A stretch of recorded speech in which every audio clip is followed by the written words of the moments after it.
एक बेटी की विदाई के महज 1.5 महीने बाद उसकी बेरहमी से हत्या कर दी जाती है और कातिल कोई और नहीं बल्कि उसका अपना पति निकलता है। हत्या के बाद सबूत मिटाने के लिए शव को घर के ही एक कमरे में जमीन खोदकर दफना देता है और इस खौफनाक वारदात का खुलासा किसी पुलिस तफ्तीश या पड़ोसी ने नहीं किया, बल्कि खुद कातिल पति ने अपनी सास को फोन करके कहा कि उसने उनकी बेटी को मारकर घर में ही दफना दिया है। उत्तर प्रदेश के सिद्धार्थनगर जिले से सामने आई इस रूह कपा देने वाली वारदात ने पूरे इलाके में दहशत फैला दी है। ये जघन्य मामला डुमरियागंज थाना क्षेत्र के चमकझारी गांव का है, जहां के रहने वाले शमशेर अहमद का निकाह इसी साल 1 जून को 20 वर्षीय मुफीद निशा के साथ हुआ था। मृतका की मां सफीदुन निसा का आरोप है कि निकाह के कुछ दिन बाद से ही ससुराल वालों ने 1 लाख रुपए दहेज की मांग शुरू कर दी थी। मांग पूरी न होने पर मुफीदुन निशा को लगातार प्रताड़ित किया जाने लगा और उसके साथ मारपीट की जाती थी, लेकिन उसने कभी भी अपना दर्द अपने परिवार को नहीं बताया। 14 जुलाई की दोपहर इस क्रूरता ने सारी हदें पार कर दी, जब मृतका की मां के मोबाइल पर दामाद शमशेर का फोन आया और उसने बिना किसी खौफ के अपनी सास से हत्या और शव को कमरे में दफनाने की बात कबूल कर ली। आज थाना डुमरियागंज पर श्रीमती सफीदुन निसा निवासी दसहवा थाना दुधारा जनपद संत कबीर नगर ने सूचना दिया कि मैं अपनी लड़की मफीदुन निसा की शादी 1/6/2026 को शमशेर अहमद निवासी चकमझारी थाना डुमरियागंज जनपद सिद्धार्थनगर के साथ किया था।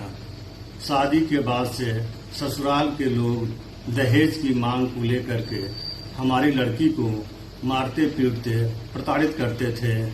आज सूचना मिली कि उन लोगों ने दहेज की मांग को लेकर के मेरी लड़की को मार पीट कर हत्या कर दिए हैं और उसके शव को मकान के अंदर दफना दिए हैं।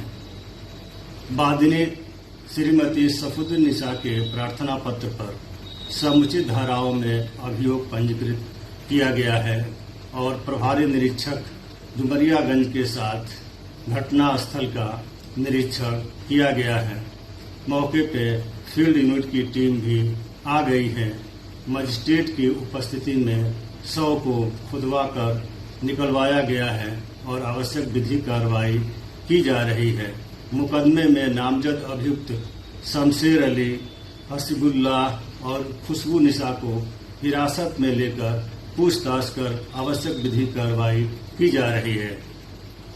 इस भयानक खबर को सुनते ही मां के पैरों तले जमीन खिसक गई और वो बदहवास हालत में सीधे थाने पहुंचकर पुलिस को पूरी वारदात की जानकारी देने पहुंची। मामले की संवेदनशीलता को देखते हुए पुलिस तत्काल हरकत में आई और भारी दल बल के साथ चमकझारी गांव में आरोपी के घर पहुंच गई। मजिस्ट्रेट की मौजूदगी में जब घर के अंदर उस कमरे की जमीन की खुदाई शुरू हुई तो कुछ ही देर में वहां से नवविवाहित मुफीदुन निशा का शव बरामद हो गया, जिसे देखकर वहां मौजूद हर शख्स सन्न रह गया। पुलिस ने तुरंत शव को कब्जे में लेकर पोस्टमार्टम के लिए भेज दिया है। इस हत्याकांड के बाद त्वरित कार्रवाई करते हुए पुलिस ने नामजद आरोपी पति शमशेर अहमद, ससुर हबीबुल्लाह और सास खुशबू निशा को हिरासत में ले लिया है और उनसे कड़ाई से पूछताछ की जा रही है। फॉरेंसिक टीम भी मौके से अहम सुराग जुटाने में लगी है ताकि ये स्पष्ट हो सके कि हत्या को किस तरह से अंजाम दिया गया और शव को ठिकाने लगाने में किसकी पूरी साजिश में कौन कौन लोग शामिल थे। दहेज के लालच में एक और नवविवाहिता की जान ले ली गई है, लेकिन अब पोस्टमार्टम रिपोर्ट और पुलिस जांच के बाद ही इस खौफनाक वारदात की पूरी सच्चाई परत दर परत सामने आ सकेगी। दहेज के लालच में हुई इस जघन्य हत्या के दोषियों को क्या सजा मिलती है, इस पर बनी रहेगी हमारी नजर। तमाम दूसरी खबरों के लिए भी आप देखते रहिए आई इंडिया। मुझे दीजिए इजाजत, मैं थी आपके साथ प्रज्ञा वैदेही। नमस्कार। खबर आपकी, नजर हमारी, देखते रहिए आई इंडिया।